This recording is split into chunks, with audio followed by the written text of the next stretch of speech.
はい、こんにちは、やすさんです。こちらの動画では、リップルの最新情報や SEC 関連の情報について共有の方をしていきたいと思います。海外の方から情報の方を精査してまとめておりますので、ぜひですね、最後までご視聴いただければと思います。はい、ではですね、早速解説を始めていきたいと思います。リップル XRP が沈めば、全世界と Web3 にとって損失となるということですね。内容の方はね、こちらになるんですけども、何かと言いますと、この方ですね、米国連邦議会の議員候補者のウォーカーさんって方が、ツイートの方でですね、共有の方をしてくれました。で、そのスレッドがですね、結構皆さん意見が盛り上がっておりますので、そちらの内容をですね、共有の方をしていきたいと思います。はい、でですね、Web3 っていうのは何かと言いますと、知らない方もいるかと思いますが、次世代のワールドワイドウェブとして提唱されている概念です。で、分散化ブロックチェーントークンベースの経済などの要素が取り入れられていて、一部の技術者やジャーナリストはですね、ビッグテックと呼ばれる大手 IT 企業にデータやコンテンツが集まっている、集中しているとされる Web2.0 とですね、比較されているものになります。簡単に言いますと、インターネットの分散化といった形になります。で、それでですね、そして米国政府が私たち一人をどのように扱うかによって全世界の人々をどのように扱うかが決定されますと、ある特定のグループが他のグループより優れていると主張して互いに争うのではなく、正しい立法のために協力する必要があるのですと、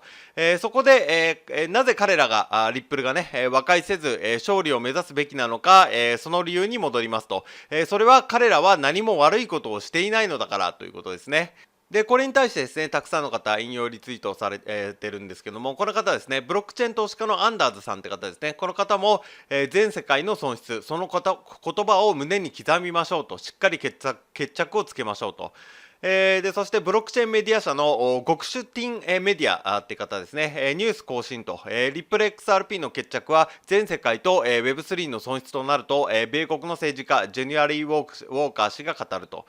で、この方、ブロックチェーンアナリスト YouTuber のエルモア氏って方ですね。この方もリップル社は自力で立ち上がり、長引く法廷闘争のために1億ドルを出資しなければならなかった。米国政府の無期限の予算と、資本主義に立ち向かった米国企業への支援はどうしたんだと。で、この方、暗号通貨 YouTuber のデジタルアセットインベスターさんですね。ビットコインとイーサが暗号の残りの全てを犠牲にしてフリーパスを与えられた2018年以来、暗号の世界全体が損失を受けていますと。で、同じく YouTuber の方ですね、ダレン・ムーア・ジュニア氏って方が、もしリップルが勝てば暗号業界全体にとって、大きな勝利になるでしょうと。で、一般ユーザーの方もね、リップル社が決済 XRP には明確さがあり、他にはなく、もはや野放しではない、これは勝利であるということですね。で、結構ですね、このウォーカーさんですね、一つ一つのコメントに対して、返答されておりまして、それは正しい結論なのでしょうかと。私はこれまでずっと暗号は証券や商品であってはならないと。暗号を既存の構造に合わせる方法を考えるのではなく、全く新しい分類を作るべきであると言ってきましたと。で、あとはですね、今になって語りたがるなんて、他の人がこの事件から利益を得ようとするのはおかしいですねと。あなたはもっと他に、優先すべきことがあるのではと。だから今更になってね、コメントして、だから注目を集めたいんではないんですかって、言った形の意味かと思います。で、これに対してですね、6月にツイッターを始めた当初は、6月に始めたばっからしいんですね。でももうフォロワー1.1万人とかですね、独占企業との戦いに 100% 集中していましたと。今は時間があるので自分が注目したい問題について話すことができますと。私の目標は常に人々を結集し、腐敗を指摘し、それに対してみんなで協力することですと。で、リップル社は訴えられた側であり、むしろこれは求めていなかった。じゃあどうしろというんだ、反撃できないのか。イーサはフリーパスをもらったのに、明らかに意味不明な言動をしているので筋を通してくださいと。彼らは反撃に出るべきだし、政府による優遇措置をなくすべきだと。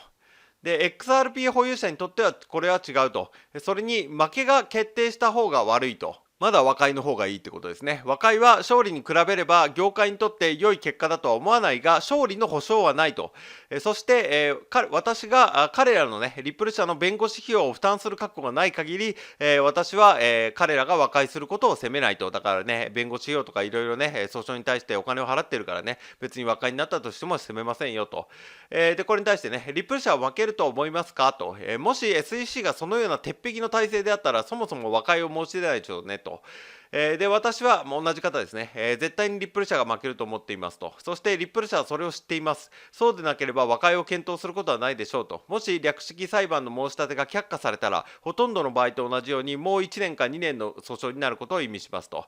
で、その可能性も常に残されていますと。で、これに対してですね、金融サービスバンクソーシャルの創設者のジョンさんって方はですね、反論を唱えておりまして、じゃあどのような損失が発生するのかと。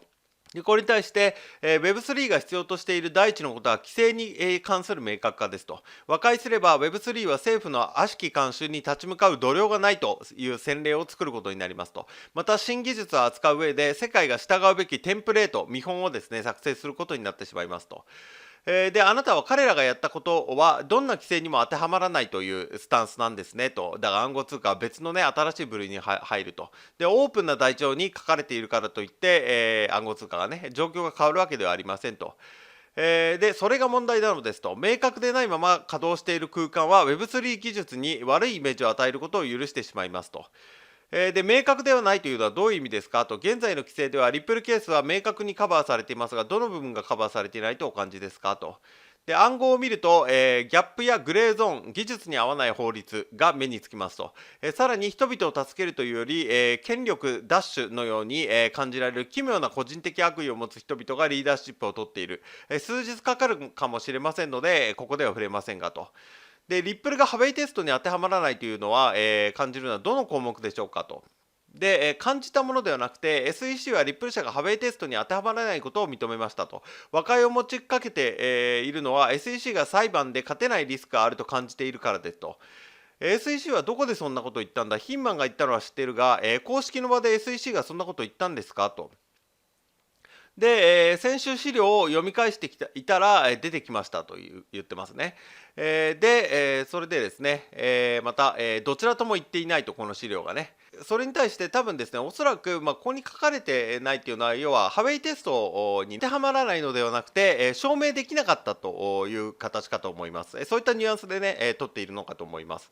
で、XRP は有価証券ではないと公言されているのですかということで、それに対して私は、暗号が商品であるべきとも証券であるべきとも思っていませんと。これは何度も言っていることですと。それは独自の分類を持つべきですとおっしゃってますね。で、続いて、事実ですが、ブロックチェーンコミュニティは全体として必要な時にその関心に団結することができなかったのですと。ブラッドはこれは暗号に対する攻撃だと言っていましたが、この業界の大多数は彼を無視し、自分たちはこれに値しないのだと言いましたと。同意しますと。で、あなたが代わりに裁判に勝つ手助けをしなかったのは残念ですと。当選してない私にどうしようとおっしゃいますかと。まだこの方はですね、まだ議会候補ですので、当選してないので、政治的なね、ものはできなかったと。で、続いてですね、同じ、ウォーカーさんですね。暗号コミュニティは SEC に対して XRP リップルの支持者として、結集する必要がありますと。で、一社に起こる問題は政府の行き過ぎた行為によって全員に起こるでしょうと。暗号通貨業界、全体に広がるんではないかと。で、この方ですね、弁護士のデジタル資産愛好家のビルさんですね、僕の動画にも結構ですね、引用させていただいておりますが、その通りで、それは2年前に起こらなければならなかったはずですと。そうならなかったのは、ビットコインやイーサリアムの最大手が、業界の他の人々が先を見通すことができなかったからですと。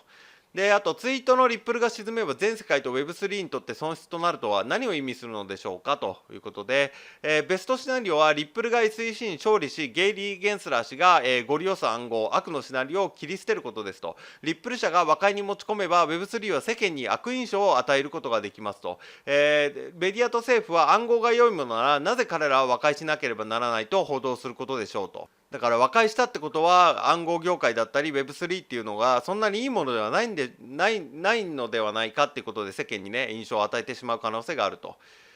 で、この方、テキサスブロックチェーン評議会の会長のブラッチャーさんって方ですね。この方は残念ながら私たちの多くは XRP がハワイテストに合格して有価証券とみなされるべきと、考えているためこれは実現しないでしょうと否定派の方ですね。非中央集権化の分野には幅があり XRP は中央集権的な側面がありますと。で、これに対してリー、私が先週見た書類では、SEC はリップル社が、ハウェイテストで、証券であることを証明できなかったようです。だからさっきともつながりますけども、だから証明できなかったっていうところですね。で、さらに問題なのは SEC がリップルを証券化するために、テストを非合法に拡大しようとして、いるように見えたことですと。私たちは行き過ぎた行為を支持してはいけませんということですね。ツイートの方を閉じられております。で、結構ね、情報発信されてる方で、ツイートのね、一般ユーザーの方とかもね、に対してですね、返答をしている方っていうのは結構少ないんですけども、この方で丁寧にね、結構ね、